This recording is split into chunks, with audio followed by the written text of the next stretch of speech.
गुज़श्ता रोज़ त्यारा हादसे में 97 कीमती जानें ज़ाया होने के बाद पूरे मुल्क की फ़िज़ा इंतहाई सोगवार है। यकीनन तमाम जानें बड़ी कीमती थीं। हर इंसान की अपनी वजूद था, अपनी एक स्टैंडिंग थी, अपनी एक स्टोरी थी, अपनी उम्मीद थी, अपनी खुशियाँ थीं। और ईद के मौके पर ये त्यारा जिस तरीके से गिरा और गिरने के बाद जो मनाज़र पूरी कौम ने देखे वो बहुत ज़्यादा तकलीफ़ दे थे।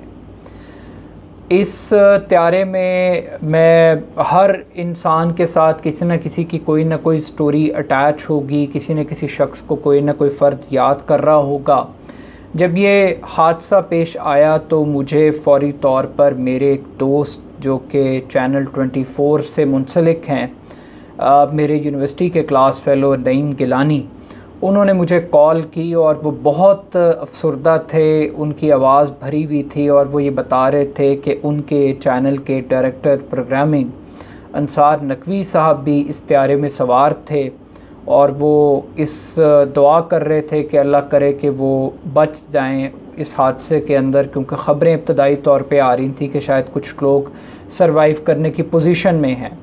मगर एक दिन गुज़रने के बाद अब तक की इत्तलात के मुताबिक सिर्फ़ 2 अफराद सरवाइव कर पाए हैं। 2 ही इंसान खुशकिस्मत रहे इस वाक़े के अंदर, बाकी 97 के करीब अफराद जाम शहादत नोश कर गए। अंसार नकवी साहब के हवाले से जब वो गुफ्तगू कर रहे थे तो मुझे एक मुख्तसर सी उनके साथ मुलाकात याद आ रही थी। मेरे इसी दोस्त नईम गिलानी जो कि मेरा यूनिवर्सिटी से ही मेरे क्लास फ़ेलो हैं, उनका ये ख़्याल था कि मुझे अपनी प्रोफेशनल ग्रूमिंग के लिए अंसार नकवी साहब के साथ एक सिटिंग करनी चाहिए और एक काउंसलिंग सेशन अटेंड करना चाहिए कि मैं प्रोफेशनली अपने आप को किस तरीके से एक बेहतर जर्नलिस्ट के तौर पर तैयार कर सकता हूँ। मेरे दोस्त ने मुतअद्दिद मरतबा मीटिंग्स की कोशिश की मगर मेरी नालायकी और नहली की वजह से मुलाकात ना हो सकी। गुज़श्ता साल मेरी अंसार नकवी साहब से एक मुलाकात फ़ाल्कन क्लब में एक इफ्तार पार्टी के दौरान हुई और मैंने अपने दोस्त के रेफरेंस से उनसे एक मुलाकात की। अगरचे एक बहुत बड़ी गैदरिंग थी, माहौल नहीं था डिस्कशन का, मगर उनकी शफ़क़त और उनकी मेहरबानी कि उन्होंने मुझे एक बाकायदा मुलाकात का वक्त दिया और कहा कि मैं उनसे आके ज़रूर मुलाकात करूं। और मेरे दोस्त का रेफरेंस भी उन्होंने मुझे दिया कि उन्होंने भी मेरी मुलाकात के हवाले से उनसे कई मरतबा रिक्वेस्ट की है और उनकी तरफ से हमेशा वेलकम किया गया, मगर मेरी तरफ से एक नालायकी और नाहली का हमेशा इर्तिकाब किया गया और मुलाकात ना हो सकी। मेरा दोस्त, मैं चूँकि एक प्रोफेशनल फ़ील्ड के अंदर काम करते हैं, लाइफ में आपकी प्रोफेशनल वर्किंग में अप्स एंड डाउन्स आते रहते हैं। मैं जब भी परेशान होता हूँ तो अपने इस दोस्त से दिल की बातें शेयर कर लेता हूँ, अपनी प्रोफेशनल गुफ्तगू शेयर कर लेता हूँ मामलात को। तो मेरे दोस्त ने गुज़श्ता साल ही मुझे टेलीफोन लाइन के ऊपर एक कॉन्फ्रेंस कॉल मिलाई अंसार साहब से गुफ्तगू के लिए। अगरचे अंसार साहब को नहीं पता था कि ये एक कॉन्फ्रेंस कॉल है जिसमें मैं भी शामिल हूँ, मगर मैं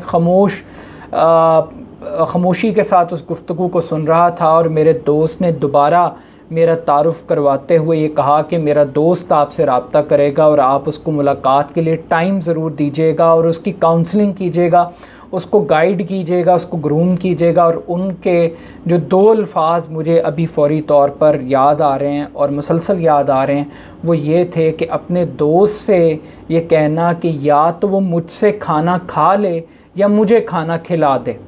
तो वो खाने की मेज़ के ऊपर एक फ्रेंडली इन्वायरमेंट के अंदर अंसार नकवी साहब, अल्लाह ताला उन्हें करवट जन्नत नसीब करे, उनकी शफ़क़त और उनकी मेहरबानी का आलम यह था कि वो मुझ जैसे एक आम एक ऑर्डनरी इंसान को वो ये टाइम दे रहे थे और खाने की ऑफ़र कर रहे थे, दावत दे रहे थे। तो ये उनका बड़ापन था और मेरे दोस्त ने भी उनका शुक्रिया अदा किया। और मुझे मेरे दोस्त ने कहा कि अब इससे ज़्यादा मैं तुम्हारे लिए और क्या कर सकता हूँ कि मैंने एक मीटिंग अरेंज करवा दी है और मैं मुझ पर ट्रस्ट करना कि तुम्हें इस मीटिंग का बहुत फ़ायदा होगा अपनी प्रोफेशनल लाइफ के अंदर।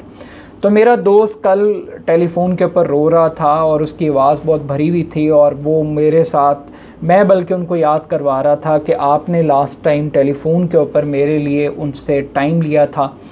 तो ये वाक़यात मुझे याद आ रहे थे, और इसी तरह के 97 लोग जो कि शहीद हुए इस वाक़े के अंदर, हर शख्स का अपना एक ताल्लुक़ होगा, अपना एक सर्कल होगा, अपनी दोस्तियाँ होंगी, और हर शख्स इन लोगों को याद करके आज अफसरदा होगा।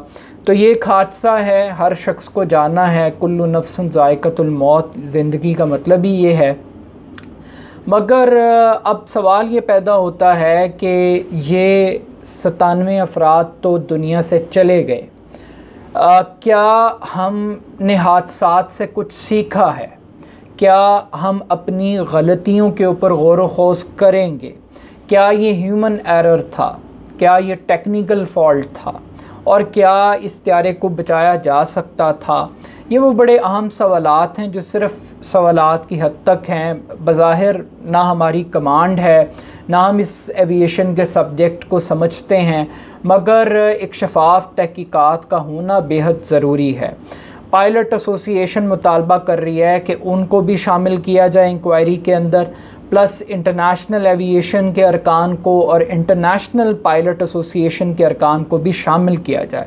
कुछ नाम नहाद लोग जिनका PIA के चेयरमैन ने अपनी प्रेस कॉन्फ्रेंस में ज़िक्र भी किया कि वो दानिश्वर बन के, माहिर बन के शर फैला रहे हैं, फसाद फैला रहे हैं, और कुछ लोग अपनी पॉलिटिक्स के लिए हिसाब किताब को भी बरकरार रख रहे हैं।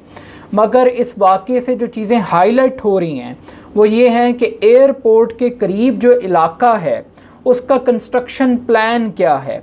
क्या कभी किसी ने गौर किया है कि कितना फ़ासला मिनिमम होना चाहिए एयरपोर्ट से आबादी का? क्योंकि ये 4 मंजिला इमारत से ये टकराया है जहाज़।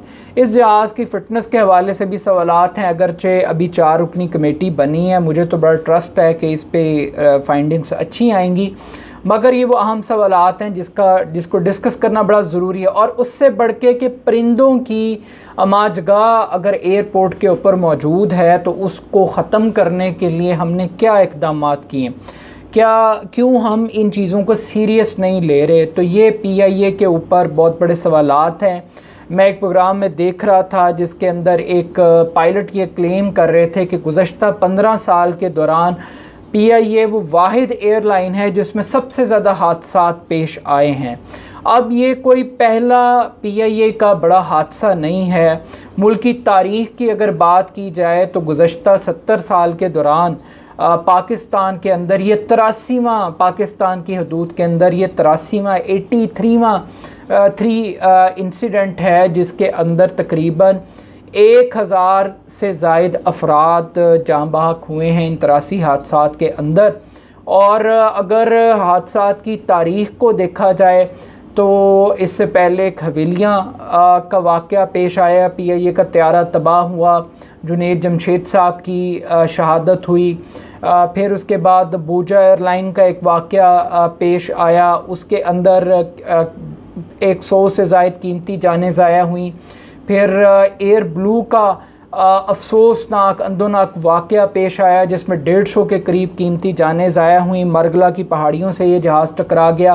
फिर मुल्तान के अंदर एक त्यारा गिरा और उसके अंदर भी कोई 45 के करीब अमवात हुई। 2006 की मैं बात आपको बता रहा हूँ। इसके साथ साथ इस मुल्क के अंदर फ़ौजी सरबराहान भी, उनके भी त्यारे गिरे। मरहूम ज़ियाउल हक साहब 1988 के अंदर 17 अगस्त 1988 को उनका त्यारा गिरा बहावलपुर के करीब, और उसमें उन समेत 30 जर्नैल शहीद हुए। एक अमेरिकन सफ़ीर भी उस त्यारे के अंदर हलाक हुए। फिर पाक फ़ज़ाइया के सरबराह मुसफ़ अली मीर, उनका त्यारा तबाह हुआ। इसके अलावा कुछ सफ़ीर थे, उनका त्यारा तबाह हुआ, वो हलाकत हुई। तो पाकिस्तान के अंदर जो पहला त्यारा तबाह हुआ था, अगर हिस्टोरिकली इसको देखें तो वो 1965 के अंदर हुआ, जब कायरा एयरपोर्ट पर लैंडिंग के दौरान त्यारा रनवे से टकरा गया था और उसके अंदर भी कोई तकरीबन 100 से ज़ायद कीमती जानें ज़ाया हुई थी। फिर 1972 में भी वाक़यात हुए, फिर एक सिलसिला चलता रहा। बट अहम सवाल ये है कि क्या सेफ्टी मेजर्स को इंश्योर किया जाएगा, क्या इस हादसे को महज एक हादसा समझ के भूल जाएं, क्योंकि पाकिस्तान के अंदर रोड एक्सीडेंट से भी लोग मरते हैं, ट्रेनों के हादसात के अंदर ट्रेन में आग लगने से भी लोग मरते हैं, मगर बदकिस्मती की बात है कि रिस्पॉन्सिबिलिटी फ़िक्स नहीं होती। बैड लक ये है कि किसी को कैफ़र किरदार तक पहुंचाया नहीं जाता, अपनी वीकनेसेस के ऊपर काम नहीं किया जाता, नज़रअंदाज कर दिया जाता है। तो आई होप कि इस वाक़े की शफाफ तहकीकात होंगी, रिज़ल्ट ओरिएंटेड होंगी, PIA को रीवैम्प किया जाएगा और जो नई लीडरशिप है उसमें कैपेसिटी और कैपेबिलिटी मैं उम्मीद करता हूँ कि मौजूद है। अब ये एक ऐसे माहौल के अंदर ये वाक़या हुआ है जब एयरपोर्ट्स को, सिविल एविएशन के इदारे को निजी कंपनियों के हवाले करने के प्लान बनाए जा रहे हैं। PIA के एयरपोर्ट होटल्स को सेल करने की बातें की जा रही हैं, ठेकों पे देने की बातें की जा रही हैं। तो इस माहौल के अंदर ये सारे काम हो रहे हैं और मैं पायलट एसोसिएशन से भी ये कहूँगा कि वो मनफी पॉलिटिक्स की बजाय एक पॉजिटिव कंस्ट्रक्टिव क्रिटिक करें, जो कि एक वैलिड चीज़ होगी। बाकी ये इंसान वापस नहीं आ सकते, हर जान बहुत कीमती, बहुत मुकद्दम है और सिर्फ लवाहिकीन के साथ इज़हार ताज़ियत ही कर सकते हैं, इज़हार अफसोस कर सकते हैं, उनके लिए दुआ कर सकते हैं कि अल्लाह ताला उन्हें जन्नतुल फिरदौस के अंदर जगह अता फ़रमाए और इस अज़ीम, इस बड़े सानिए को बर्दाश्त करने का हौसला अता फ़रमाए। ये ईद बहुत मुश्किल है कोरोना वायरस की वजह से भी और इस फ़ज़ाई हादसे की वजह से फ़ज़ा और भी सोगवार है। तो महफूज रहें, घर पर रहें और बाकी लोगों के लिए, इन लोगों के दर्जात को बुलंद करने के लिए दुआ ज़रूर कीजिएगा। रमज़ान के महीने के अंदर ये वाक़या पेश आया है, इंतहाई अफसोसनाक है।